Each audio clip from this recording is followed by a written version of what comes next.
Welcome to the Middle Ground with JLE, where we treat you like family. That's the theme song, Detroit Love, off my first album, JLE Experience. Only music copyright, don't mute on Facebook. We got another amazing guest for you in this season 12 that's winding down. We have gospel author, creative writer, the right warrior, Dwight Thompson. Welcome to the show, sir. Blessings, salutations, greetings. Awesome. First question we start with, what led you to this path? My life is a bomb with a 5-ring alarm. 1, 2, 3, contact. Do you bodily harm? Do you catch where I'm coming from? As your life signs go critical. Beep, beep, beep. My hidden agenda becomes visible, physical, lyrical. My mission statement, hit the pavement. If anybody asks, like FedEx, I was sent to leave a dent in this world like an impact crater. I see the truth for what it is, a baby shower. Act 3, Chapter 1, In a Sanctum, Protecting My Peace Through Poetry.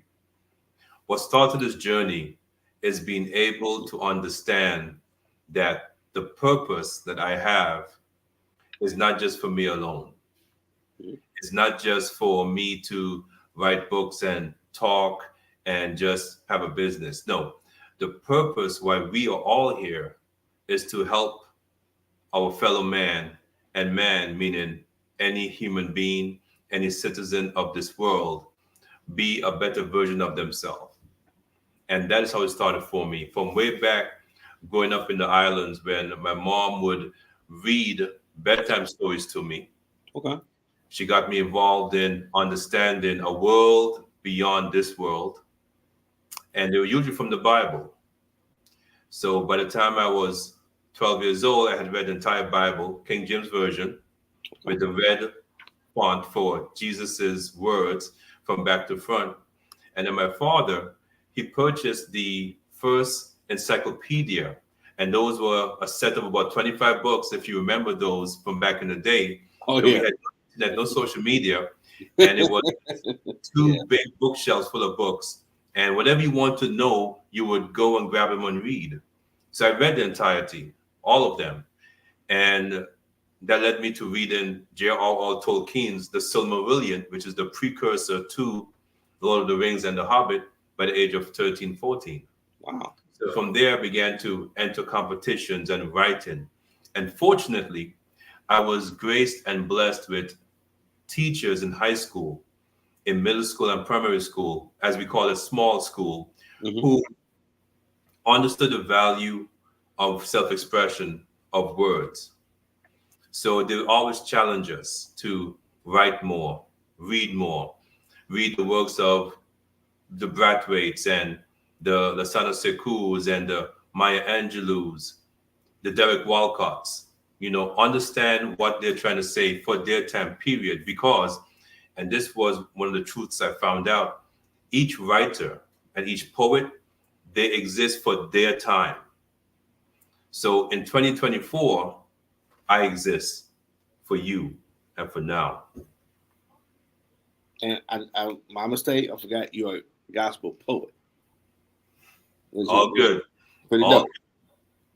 Now, you have an interesting name, the Right Warrior. How did you come by that? Well, in 2020, when COVID happened, I went from having a decent government job, stability in the household, to having nothing.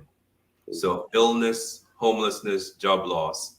And I found myself, besides being on the streets, but with my family, at the end of every day, having just a little bit of time, trying to catch my breath and put my mind right. And I started writing little memo notes into my phone. And over time, I realized that even with everything that has happened to me, it didn't happen to me. I was a part of the process. So I'm also part of the solution. And I was always militant in my ways. And people mistake the fact that Jesus is a savior of peace. He brings peace, but his methods are always unorthodox, right? and he's always number one, a preparer. He prepares you for your mission, for something bigger and better. And the reason why I chose the moniker, the right warrior, is in war, as you understand, you prepare for the war, but you pray for peace. And as the Bible says, to be as gentle as doves, but as wise as serpents, that's how we must operate. And I realized that for me, the path of poetry and penmanship and writing and organizing my affairs in my mind and my thoughts in my business and my goings and comings, it allowed me to structure and build a system. And from talking to other authors and other creatives and poets, I realized that they also were lacking sometimes this connection and the structure. Mm-hmm. And so that is the right warrior part. And of course, as a poet, I don't know if you know, but historically, the poets were on the front lines of every conflict. I never knew. Yes, sir. We were the ones who historically, if two tribes were going to have a dispute over land or water rights or who should marry whom and who stole whose cattle, as the warriors would gather and face each other across a little green field, Mm-hmm.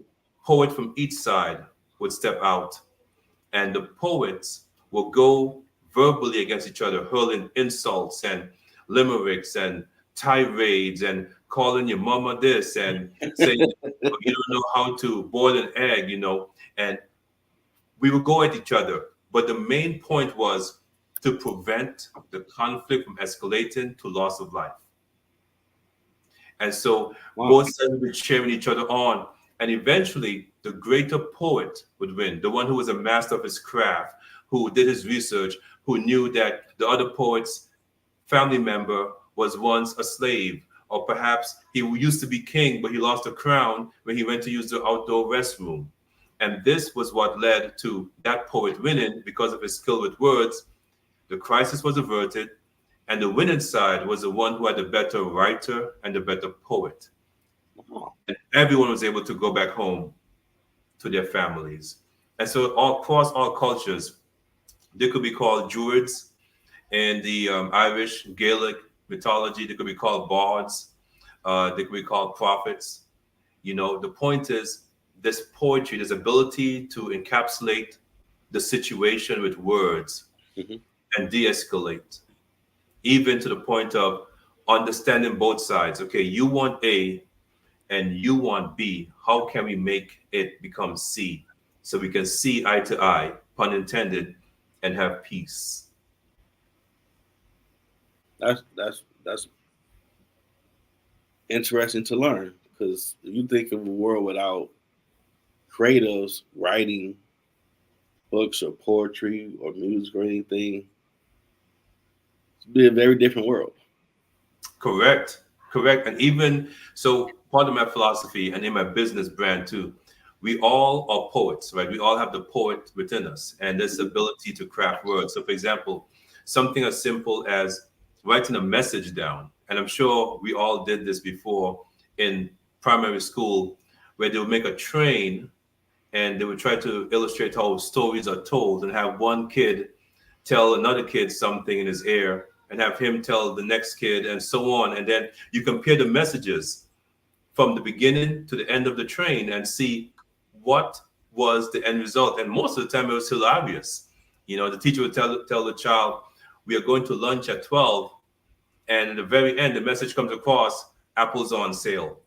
And you have no idea how that happened, but that communication is important.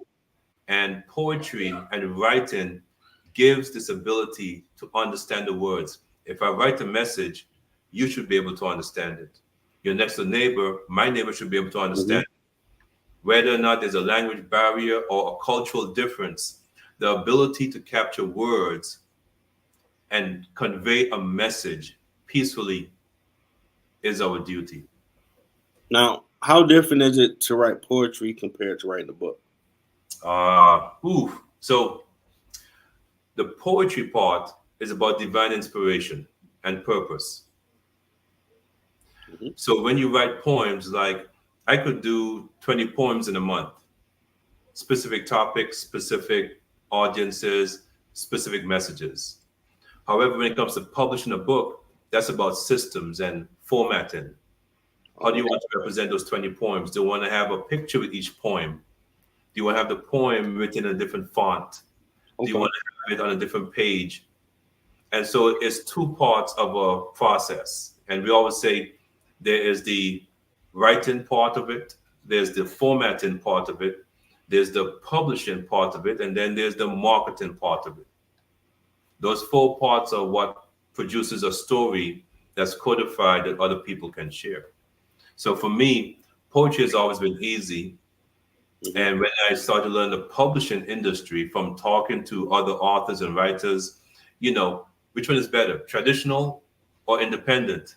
I realized, well, I'm definitely going to be independent because I do want to keep all my rights, all my royalties. And when you look at it, the only advantage you get from a traditional publishing house is they have established distribution networks. But other than that, you're doing all the work yourself. You still have to post every day on social media 3 times a day. Yep. Yeah. Might as well. Yeah. And I have a simple parameter. I always say, if you want to write a book, and if you look at your phone contacts and you're like, I have 100 people guaranteed who would buy this book from me. No ifs, no buts, $20, $25, it don't matter. They'll buy that book. You can publish your book. Because that is your core right there. And look at it that way, that's dope knowledge right there. That's true. It's a lot of people. I mean, when I first published my first book, and my brother was telling me that you did something amazing, I didn't look at the big scope of it. So I'm like, okay, talk to me like I'm 2 man. What you mean? Like, wait, you got people, that's their dream. But yes, whatever family or people around them naysayer, they're hindered to even just start write down one word. I'm like, oh dang, you put it like that. Wow. Speak on it. Wow. And it's amazing. It's so tough that we are our own worst enemy. Right? And in the Bible it says, don't share what you plan to do with others unless they are in accord with you. Right? So unless they're committed and to your success and you are aware of that, then you share. But other than that, because it doesn't take much to derail your train of thought. Oh man. We're gonna have church tonight. Man. Oh, come on now. Man. It doesn't take much. You ain't lying. Derail your I train like that. I ain't asked you that.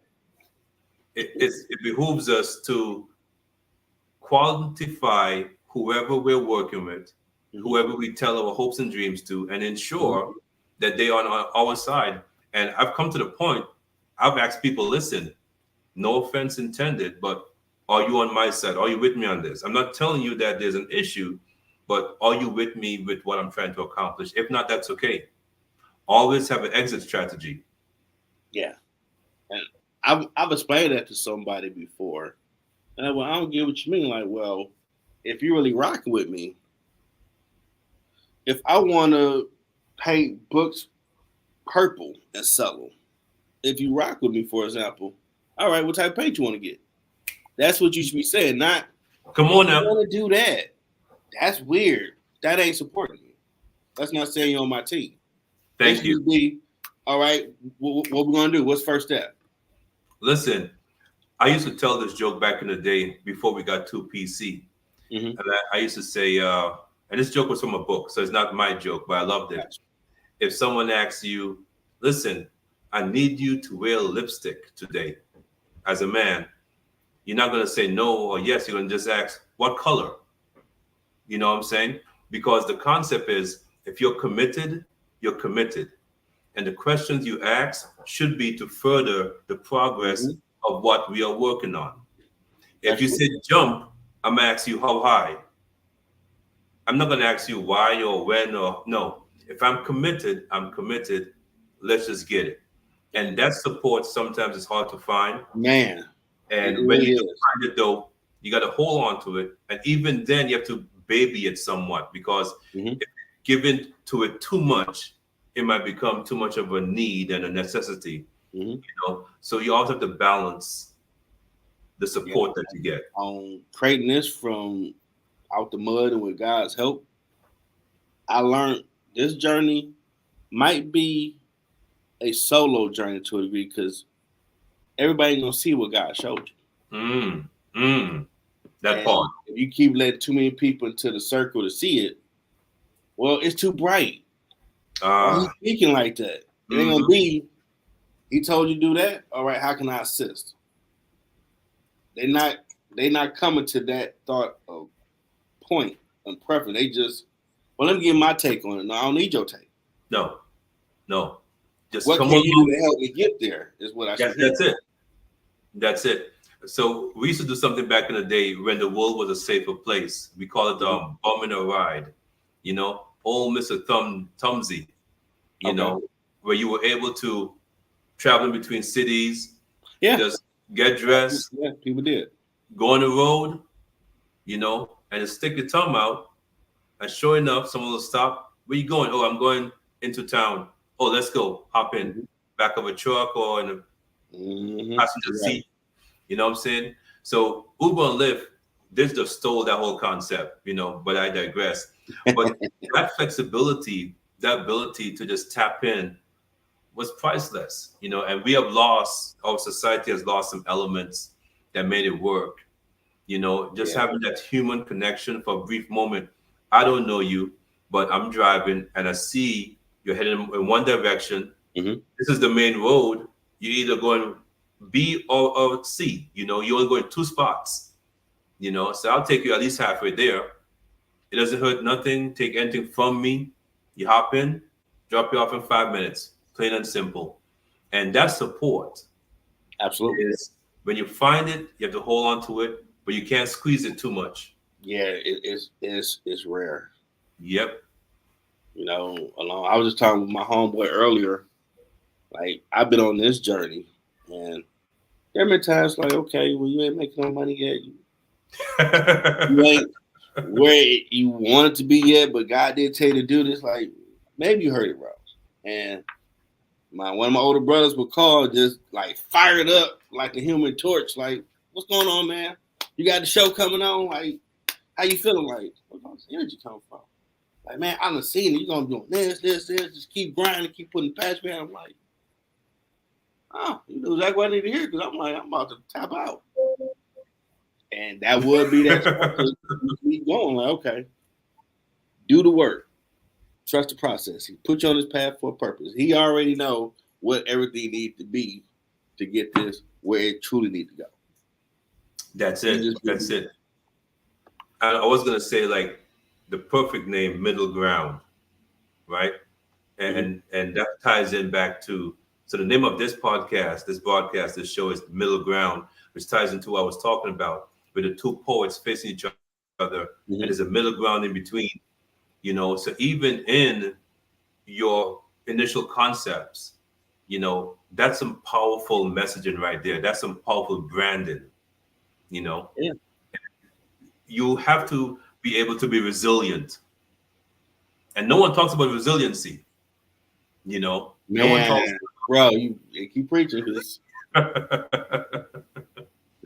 You couldn't told me I'd be doing all the stuff I'm doing by being obedient.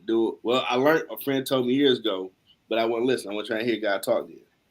But to actually be in it and going through the process, like, I ain't even conceive this.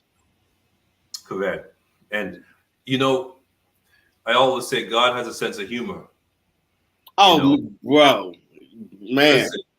Listen, what would you do? What would you do if you were the sovereign being, omnipotent, omniscient, and you have 8 billion people on this spinning ball of mud in this cosmos, and you there twiddling your thumb, wondering, what are they going to do next? And what do if you're God? You tell them the plan. You tell them the steps to get there. And then you watch as they deviate and do everything but. Look at you laughing. Look at you laughing. You know Right. that God, that's what God thinks. He's like, well, we're gonna do this. Here's how you get from being poor to being successful. Has nothing to do with money, has to do with your purpose and your service to others. Mm-hmm. Here's how you maintain your environment. It's not about being greedy and trying to kill all the seals and all the whales. It's about being sustainable and being considerate. Right? Here are the steps to long life. And now let's see what choices you make.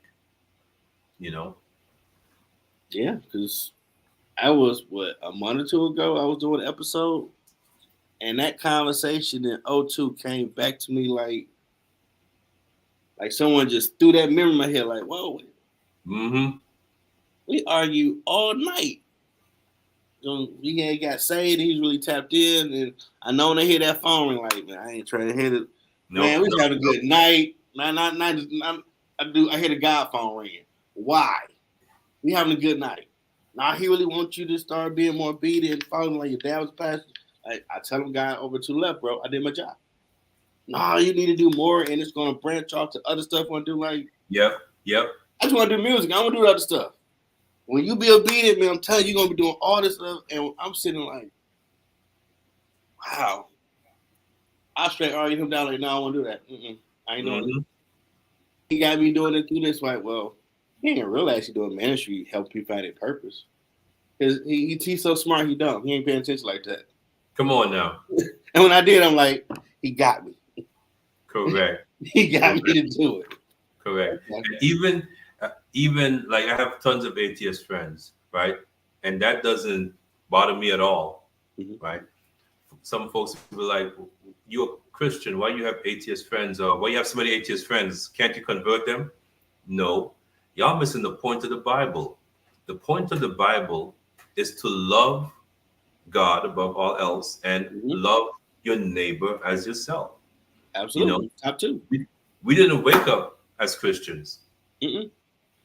We didn't wake up as vegetarians. Nope. You know, we kind of woke up as Black people, but you know that's another separate topic. But a lot of our philosophies and mentalities and mindsets, we didn't wake up like that.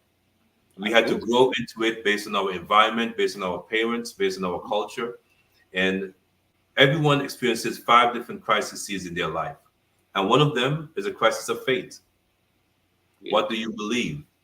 You know, and if you feel like you've reached a spot where you have the correct belief, quote unquote, and you know the truth of the universe, it's even more on you as a responsibility to embrace others who have not gotten there as yet, quote unquote. You know, and that's the way it is. You know, I always say I stopped defending God a long time ago. You know, I think, hear me out. I think if someone made gravity, they can take care of themselves. Yeah. I'm just saying. Hey, I used to tell people all the time, God don't need a salesman. He is who he is. You believe or you don't, that's your choice. There you go. But when you look at your life and keep in mind, there's power in the tongue, breathe life and death. So what you say has gotten you to where you are right now. So you said, I just want just a decent car, somewhere to live, this, and I'm good. You are where you spoke yourself to be. Correct.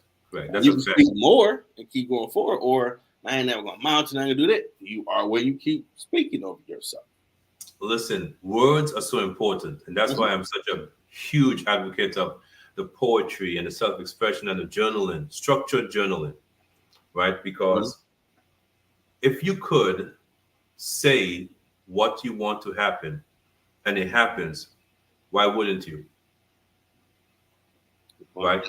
If you have the ability to say, I want to write a haiku today, the same way you'll say, I want to have chicken tonight, and you go and purchase the chicken and you take steps to organize your meal and your time. And the same way you can say, I want to write for 15 minutes. I want to pray for 15 minutes. I want to read a good educational, knowledgeable book for 15 minutes. The same mindset. You know, the whole left brain, right brain, you know, oh, if you're an artist, you're not good with money. And if you're good with money, you can't be an artist. out the window. Mm-hmm. You can be everything. Yeah. To certain degrees, you can be everything. That's true. Faith that works is dead. You still got to put work behind it. Come on now. And got to do the rest. You Mm-hmm. ain't gonna sit there and in 2 seconds like you make popcorn. You're awesome. No, you got to work at that. Yep. Yep. That's something people forget. You got to work at it. And you might have people, man, you working too hard. Why you keep doing that? Don't listen. Keep working. Because when you get there, man, you started way back then. Like you got this big company. Can I get a job? Now you need to stay humble because you might want to say, "Oh, I remember y'all was saying this. I should throw. No, I ain't gonna throw no rock. I'm staying humble. Patience. Come on now. Always choose the high road. It's a lonely You don't want to say, but you said I couldn't. No, don't do that. Vengeance is the Lord. Don't do that. They didn't see what God showed you. Correct. Give them grace. I always say one of the things I want to do is bullying in school, right? This might seem unrelated, but bullying in school is not about the bully. It's not about the victim. It's about the 20 students who watch it and do nothing. Good point. Right? So that mentality is what you have to always adjust. Mm-hmm. The bully has issues. The victim has issues.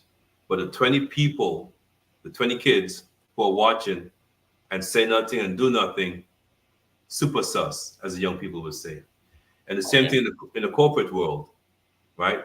A toxic work environment only happens when it is enabled by management and by the front office or the front staff, or by the lay folks.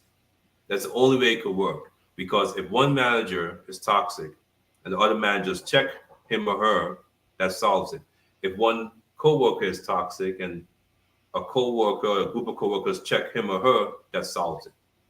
Mm-hmm. But in order for these kinds of cultures to exist, the bullying mentality, the mean mentality, the disrespectful mentality, we have to co-sign it. Mm-hmm. And that's another reason why I chose the name The Right Warrior, because I'm not co-signing anything. Okay. I'm with you with that one because I didn't like bullies either when I was in school. Facts. No, I came from the old school where they were told you if they doing something to you, you had a right to defend yourself. We're back. And now you have constant. Oh my God, no, that's not violent. That is self-preservation. If someone walks up to you in school and they're putting their hands on you, they don't have no right to do that. You tell them to stop, and they keep going. Tell the teacher. Teacher supposed to make them stop. If they just feel they're going to keep impeding on you, you have the right to defuse them. Come on now. Like, I never, again, growing up with different mentalities, right? When someone would grab someone's backpack off their shoulders, that's a whole violation. That's a whole violation. Yeah. You didn't write a whole lot with that action. Come on now. Yeah, lunches you declare as Bugs Bunny used to do, you declare war. Come on now. I'm slapping like you want to fight. Come on now. I'm not man of my manners. You're gonna grab my book bag that my mom and daddy bought and take it off me for what? Just to prove that I'm tough. Listen, David took care of Goliath with 3 little stones. Mm-hmm. And some people think meekness is weakness. No, it ain't. Correct. Maybe the first one to lay you out. We got a lot of that going on, unfortunately. They don't need to do it. Now, which one would you say gives you more joy when you do poetry or book writing? Definitely poetry. Okay. Definitely poetry. I'm a performance poet. Like, awesome. I live and breathe on the stage. Okay. I've never met a mic that I don't like.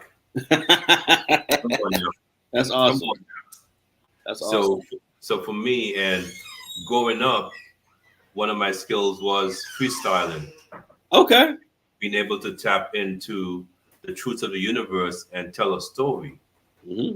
you know, and that understanding went with me wherever I go. So even in boardrooms, even in meetings, Mm-hmm.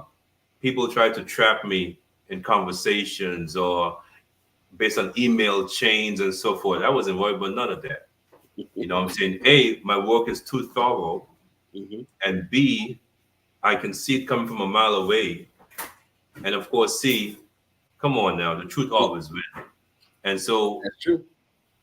poetry, I think, is always going to be a thing for me because I understand the value of it. God is a poet. You know, when he said, in the beginning was the Word, and the Word was with God, and the Word was God. Yeah. Those And then bars. when he made man, he breathed life into man. So he put his words into us, into our DNA. So now we are basically walking words, Right. right? So that's always a part of it. And the book publishing, again, they're equal, they're just different. You know, like folks always say, what's the opposite of love? And most folks tend to say hate. Hate is not the opposite of love. Indifference is the opposite of love Yeah. because hate and love are basically similar. You know, when you have an argument with your spouse or when you look at your favorite basketball team, you know, you Right. love them when they're winning. And if they miss that last shot, it just turns to hate so quick. It's just like it was right there because they're Yeah. part of the same line. You know, love and hate is right there. You Mm-hmm. know, but indifference, that apathy, right? You're right about that. That something that says, you know what, frankly, it doesn't matter. And live or die doesn't matter. And I think to harken back to when the incident with George Floyd happened, I think the biggest egregious part of that and what really affected the nation, it wasn't per se the cop who had his neck in a hold. Yeah. And it wasn't per se the people who different degrees of interaction were trying to, you know, figure out and talk and say, point out different things. It was kind of the cop who was just with his back turned to the situation Man. and he was just deliberately ignoring, but just facing forward. Hands in pocket doing it. Like, wow. Correct. So You that, missed all of that. yes, that indifference is usually the problem in our society. You can hate something a lot and you'll care about it enough to keep track of it, to follow it, to see what it's doing, you know, and if you love something, you'll do the same. But when you're indifferent, that's when we need to have a talking time. Yeah. And people forget Jesus hung out with everybody.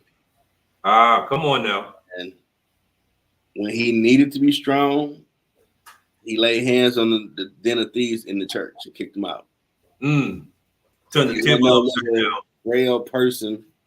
You should follow my father. No, he wasn't that dude. He was a strong man. Listen, the church needs a revival. This is a whole nother segue, right? But we grew up, and how I grew up in the Caribbean church with the Holy Ghost and the Holy Spirit and the Pentecostalism. And then I went to a Catholic college, St. Thomas University, here in Miami, Florida. Okay. So I got both sides of the religious doctrines, right? And both sides actually portray the Christ, Yahweh, Yahshua, in the same manner, you know, and even the other religions that have Jesus as just a prophet and not necessarily the returned Mm-hmm. Son of God, even in their religion, Jesus was a militant youth. He was a militant man. When he was 9, he escaped his parents' custody and was grilling and having huge conversations with the learned men at those times in the temple to where his parents Yeah. could not find him. People forgot about that. Yeah, they're like, how he know all this? He too young. Come on now. People forgot that he was the one who not only was he able to understand the situation and read it properly and make a move accordingly. Mm-hmm. Even when he was in the garden, after he was praying with his disciples, and he just got betrayed by Judas Iscariot. Mm-hmm. And the Roman soldiers came and they're going to take them away. And one of the disciples, I believe it was Paul or Peter, pulled a knife and chopped off her ear. And Jesus said, hold on now. Hold on now. This is not what we're doing. Mm-hmm. This is not what we're doing. And people don't understand. In that moment, the Roman legionnaires, who were the toughest on the planet at that time, they could have done anything they wanted to do. But this man, who historically existed, right? Mm-hmm. Just that alone should be sufficient, was able to calm the situation, diffuse everything, and let's not forget, put the air back on and just stitch it up real quick. Man, that would have had me like, leave that cat alone. Yeah, come on now. His ear is bleeding with blood on the floor. He just picked it up, blew it off, and it's back on his. Nah, I'm good. I quit. I ain't down with it. Next mission. I ain't messing with that guy. and you see, so for me, that is part of my core philosophy as a Christian, you know, and part of it is also being Christafari, which means, you know, Rastafari, which is for me the elements of eating healthy and letting the hair grow and, you know, trying to pay attention to how you understand the nature and the values. And at the same time, understanding that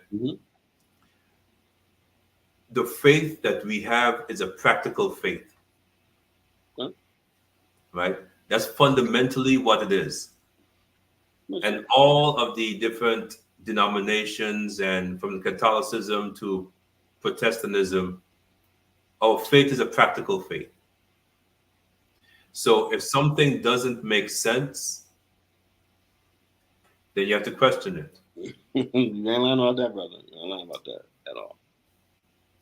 Now, we reached the point of the show where time to promote and market what you have coming up. Oh, come on now. Let's get to it. So first of all, I call this my journaling bundle, right? So you have Inner Sanctum, Protecting My Peace Through Poetry, which is 30 poems about life, society, faith, the universe, Mother Earth, Mother Nature, momhood, womanhood, and of course, the individual. Then you have my first book, which is Pivot, which also exists as a audiobook through Audible and on the iPhone store, I believe. You can find it on Spotify. Myself narrating my poetry memoir. And then this hefty 250-page journaling guide, which is basically, if you want to organize your thoughts and structure your journaling and your writing practices. And as you can see on the back, there's a simple message on here. It just says write.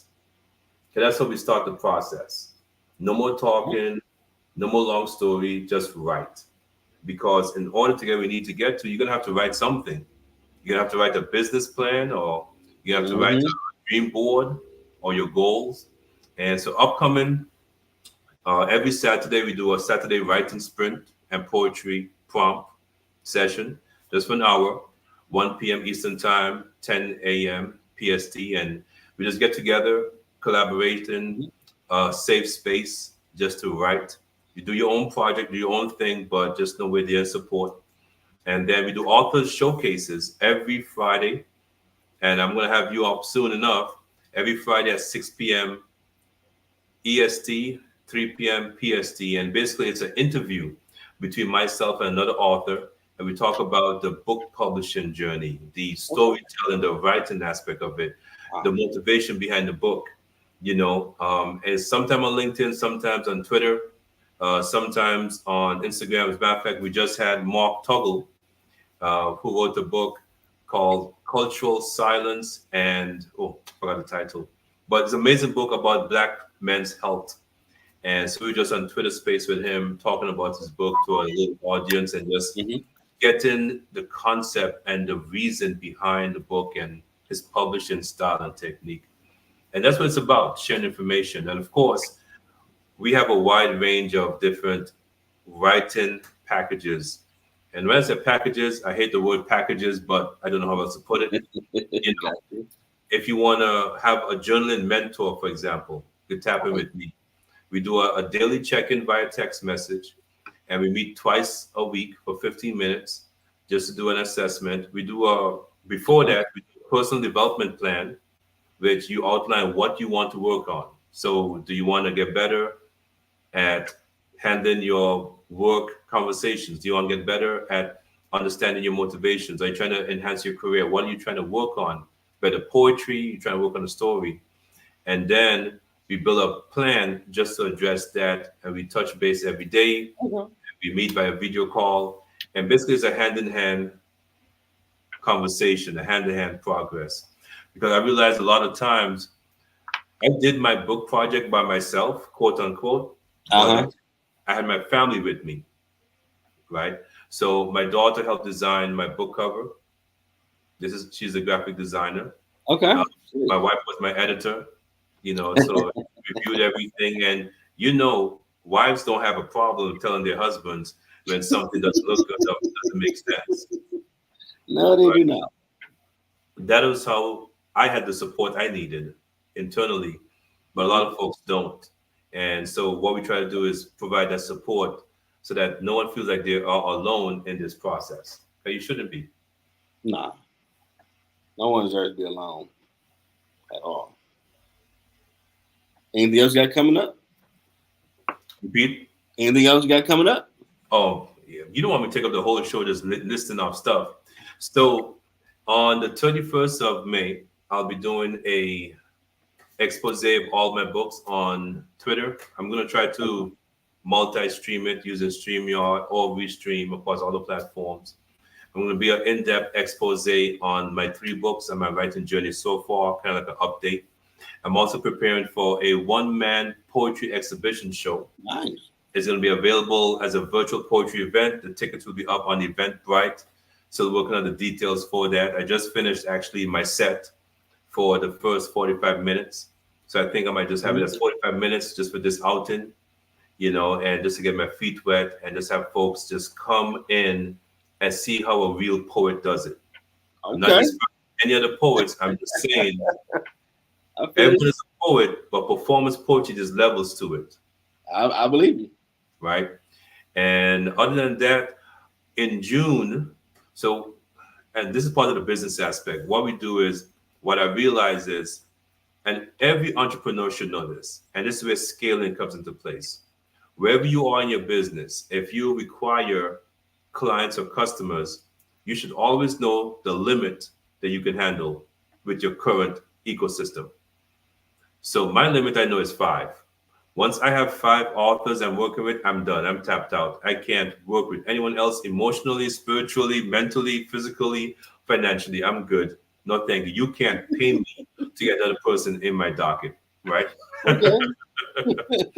So what we do is every month we do a pod, right? Mm-hmm. So in June, we're going to have another writer's pod again. So if someone wants to publish a book or get their manuscript off the ground, get it started, you can join a pod.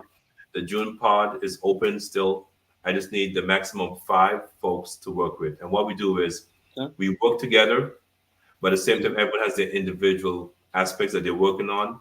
Cool. And we meet once a week just so we can share notes, and someone want to have a question that not just from myself, but from fellow writers. So you have like a small community of folks who are trying to publish within this year, and that's your cohort, so to speak. That's your graduating class when it comes to it. Awesome. And always looking for clients. So if you know someone who wants to have a business plan or do a personal SWOT, we do all that. SWOT.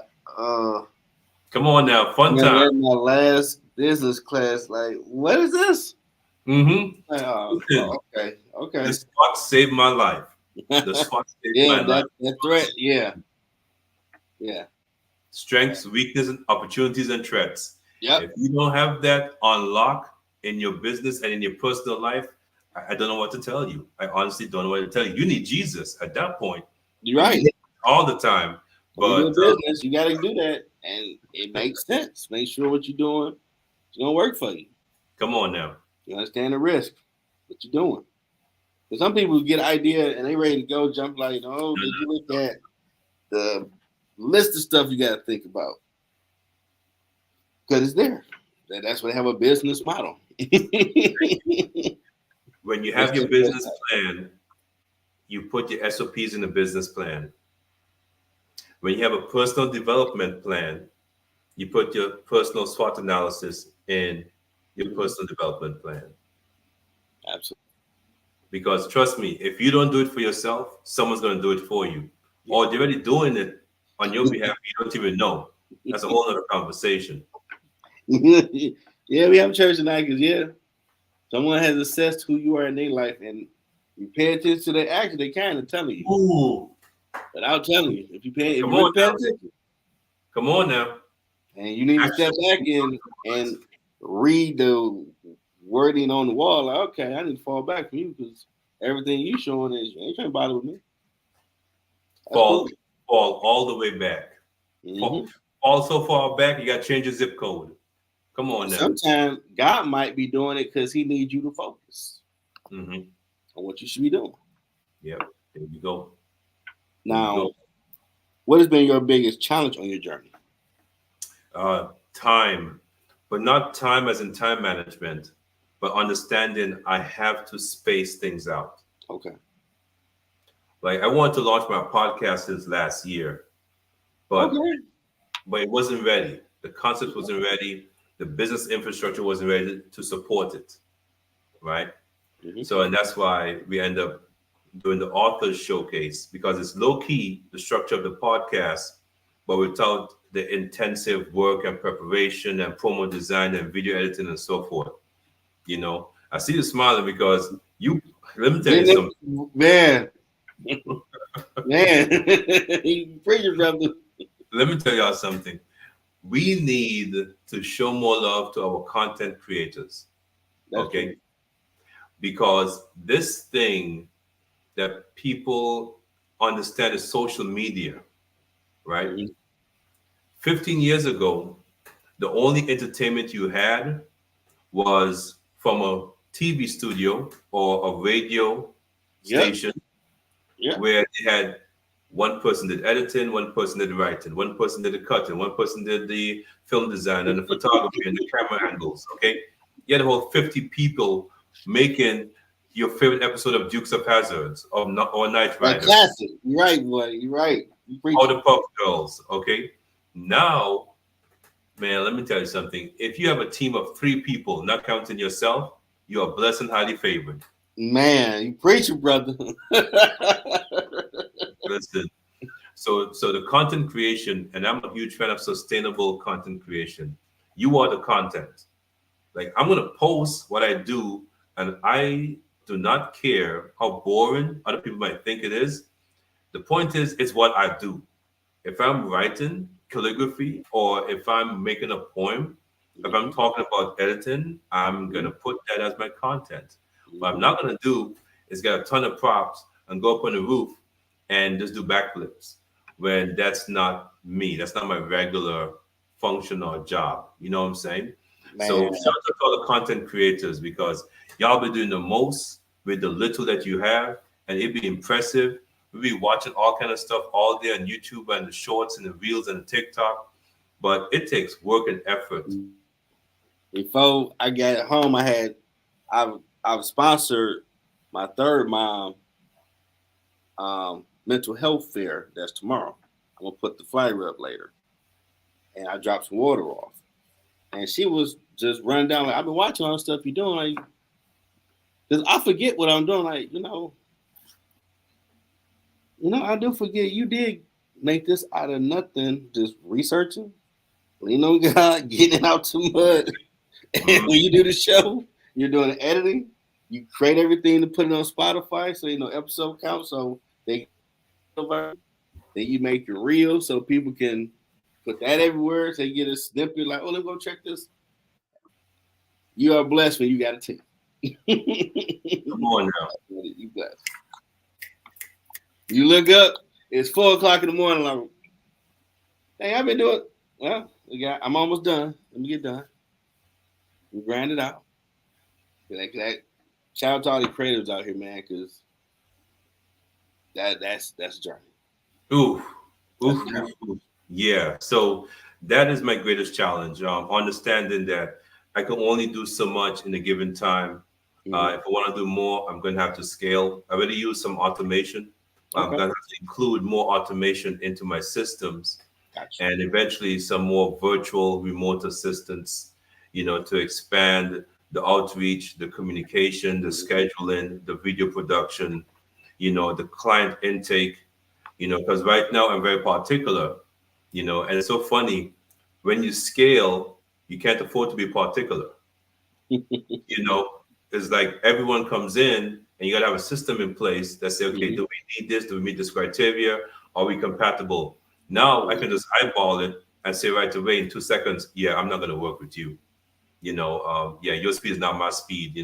We are not meant for this moment and this time. You are the one. Yes, I'm going to make every effort to tap in with you and stay connected, and we are going to work together. But at some point you have to let go. Yeah. And let the system, let God take over, and just let it do what it do. If you want to scale, the best invention is that calendar app. Come on now, listen. I was doing this, getting out the mud. I'm like, I'm doing Monday to Friday. I was doing 5 shows a day because I ain't got in at 7 o'clock. Like, yes, you do. Are you okay to go an hour earlier? You okay to go an hour earlier? You got 5 shows. Like, yeah, I gave my word, and it's the brand, so the brand word got to stand. So we're going back to back to back. Listen, I get some coaching. Like, you need to figure out you are a TV show now. So what days you want your program to come on? Like, I ain't realized podcast TV. I'm going to say this, and I'm going to say this over and over again. Jeffrey, you are the one who opened my eyes to using the Calendly scheduler for the podcast guest interview setup. Oh man, it's the greatest. Here's how on paper, bro. It's not. It ain't. Come on now. So here's how communication works and conversations, right? I already had Calendly. I was already using it for my one-on-one client intake and onboarding process, right? It never occurred to me to make the leap to connect my podcast author showcase, the guest scheduling to show up on particular days on when I have availability as a separate system, right? And then as soon as you mentioned it, you sent me the link to be on yours, and I'm like, this makes the most sense since sliced bread. Why did I not make the connection? And sometimes that's all it takes. Just talking. Come on, put me on game, man. Come on now. And they show me how to make it infinite so you can go to any month instead of just up to 2 months. Like, oh, you can go up to December phone. Like, yeah, just go ahead, click that. Like, oh, this is great. There you go. There you go. Come on now. If you want to take a day off for yourself, like, I got enough content. I'm taking this weekend off. I'll put some good reruns on. I'm going to get some me time. There you go. Come on now. It's awesome. And the cool thing is, too, and that's why that was my greatest investment so far. Well, that are my ISBNs. But that was fantastic because even if you're talking to someone and they're like, oh, I like what you do, or let's connect, or I might need your services later on, like in person, just say, okay, I'm going to send you a link and you choose the best time for us to talk. As easy as that. So instead of you trying to play phone tag with someone and say, call me after 6. Yeah. Anything can happen after 6. That's true. Then you get that alert, like, okay, so I know this. Because, I mean, I had to start learning, okay, well, if you send this out, you probably would have an assistant that will send out a response for Friday, Saturday. So you need to come up with this thing. That what you're going to, universal, that you just copy and paste. Appreciate you for doing it. Woo, this how it go. Boom, bam. If you want to let them know, this is the link to the YouTube channel. That's a lot of stuff you be doing, brother. When somebody say, Jeff, you look like you just now. Conductor. Like, do you know how much getting out the mud I was doing? I appreciate you. I'm just a conductor now, but yeah, it was a lot like, man, what the world I'm going to do to make this make more sense? Try this. Oh, thank you. I'm going to do that. Struggle, the life of a creator, man. It's awesome and hilarious sometimes. Come on now. Now, And all we're doing, go ahead. now you go ahead. No, I was gonna What you say got? all we're doing is putting up a little video, but yet the big man upstairs, he made the whole world and the universe. That's a whole other conversation. Yeah, yeah. Put it like that. What I'm doing is like that much. Now, in your words, what has been your impact in the community? Awareness. Okay. We are breaking down all the bars, the barriers that the gatekeepers have installed. Yeah. The folks who are out there talking about publish your book with us for 10K. We're gonna keep your rights and royalties, and you still gotta buy the books on your own. The folks who have those fake anthologies where you have to pay to write your book with them and still pay to buy your own copies. The folks who talk about a month is all it takes, and you have a bestseller on your hand, you know, or down with that. So me bringing the awareness, either through audio rooms on different apps, through talking to different young aspiring authors, young writers, uh, making content that makes sense. What is a developmental editor is my new series. I'm going to drop that maybe next week. Okay. I have Awesome. 8 videos breaking down what developmental editing is. Awesome. You know, so folks understand what you're looking for, and you might be your own developmental editor. That's cool. It'll be less work for me to try to coach or train you into what to do if you do it for yourself. You know, then you could just say, "Hey, I just want you to design my book cover." I'm like, "Bet. Here's how much it costs. Here's when you get it back. Let's do a meeting. What the visuals you're looking for." Okay. I'm done. On to the next client or next subject. Nice. You know.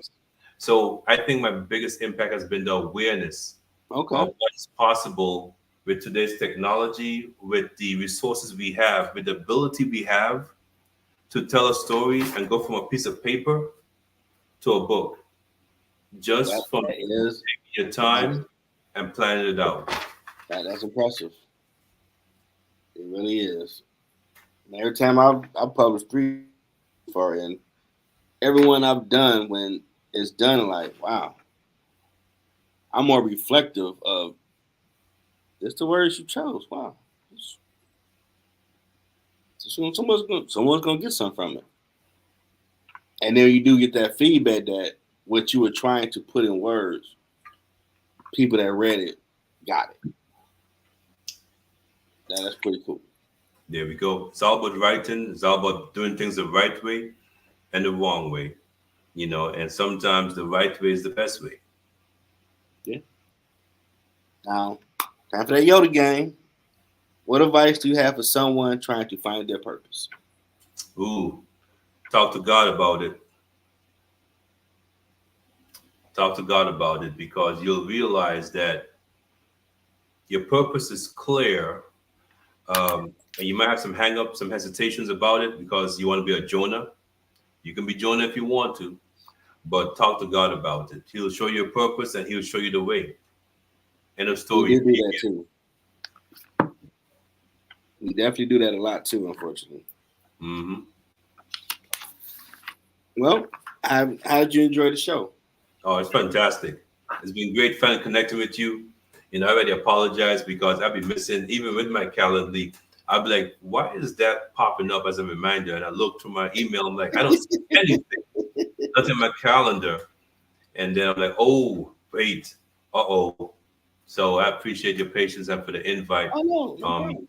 Being on the middle ground for sure has been fantastic. And I like the way that we have the ability to connect and share a simple message, right? Jesus Christ is King, and treat others with love and kindness. And if you have a story, tell your story however you want to. It's your story to tell. Now, I live by my tagline where we treat you like family, felt comfortable, relaxed. Awesome. Well, I when I get everything put up, I'm gonna put it on social media so they can, in the links to go to your books, they can get that as well. There you go. There you go. And just wherever you tag me, once I have an account, I'm gonna tag you back. If you want to collab, use the collab option, so you can be on my page too. Oh yeah, I'm tapping in. Awesome. I'm down for that. Because listen, you did all the hard work. I'm just reposting and resharing. I have no problem with that. Yeah, I had to figure out that camera because people that would guess early on, and I got 4 seasons of audio from Anchor I got to put on my YouTube channel. A lot of great interviews. But they would have a look, I'm like, dang, that's look dope. Like, when you do that, go to Canva. What's that Canva? Yeah. You can make your own flyers. Like, okay, we got to learn something new. Figure Come on out. now. Like, don't be afraid to okay. learn. All right, I got you. We're going to figure something out. You know, I'm a smidget competitive. Like, I'm a little nice in these streets. Come on now. Something that you're gonna recognize. Like, oh, that's Jeff. You doing it? All right, cool. Dope.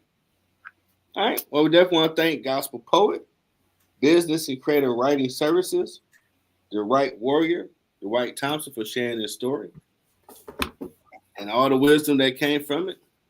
Go get his stuff. I'm gonna have links for it once I post it on my social media. How to get to it? It's good stuff you want to check out. That's what I'm talking about. Happy Mother's Day to all the mothers this weekend. To all the single moms, you all are the true heroes of our society and culture. It's not your fault. Whatever support you didn't have, you made it work. And we thank you and we are grateful for you because of that. Absolutely. Ain't no better than that. Check out the sports show in about 30-some minutes. Have a good one, everybody. Salute. 313 Detroit's love, the Motor City. Detroit's love, can't nothing stop me. Detroit's love, I love my city. Detroit's love, that 313.